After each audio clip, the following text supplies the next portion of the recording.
జ్ఞానయోగం. మానవులు నన్ను ఏ విధంగా ఆరాధిస్తారో ఆ రూపంలోనే వారిని అనుగ్రహిస్తుంటాను. రాగ భయ క్రోధాదులను త్యజించి నన్నే ధ్యానించేవారు నన్ను పొందుతారు. కర్మ ఫలాసక్తిని విడచి నిత్య తృప్తుడై అహంకార మమకారాలను పరిత్యజించి సుఖదుఖాలకు అతీతుడైన సమదృష్టి కలిగిన త్యాగబుద్ధి కలిగిన సాధకునికి జ్ఞానం సులభంగా లభిస్తుంది. జ్ఞానంతో సమానమైన పావనకరమింకొకటి లేదు. ఇంద్రియ నిగ్రహము, శ్రద్ధ కలిగి ఆత్మధ్యానం చేసే సాధకునికి పరమశాంతిని ప్రసాదించే జ్ఞానం కలుగుతుంది. జ్ఞానం లేనివాడు, శ్రద్ధ లేనివాడు సంశయాత్ముడు. ఇహపరలోకాలలోనూ శాంతిని పొందలేడు. జ్ఞానం అంటే ఆత్మను గురించి అలాగే పరమాత్మని గురించి తెలుసుకోవడం.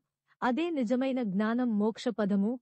అలాంటి జ్ఞానం నిష్కామ కర్మలనాచరించడం వలన లభిస్తుందని చెప్పబడింది. నిష్కామ కర్మల వలన శుద్ధమైన చిత్తమే జ్ఞానోదయానికి సరైన క్షేత్రమని చెప్పబడింది. ఈ పరమ జ్ఞానాన్ని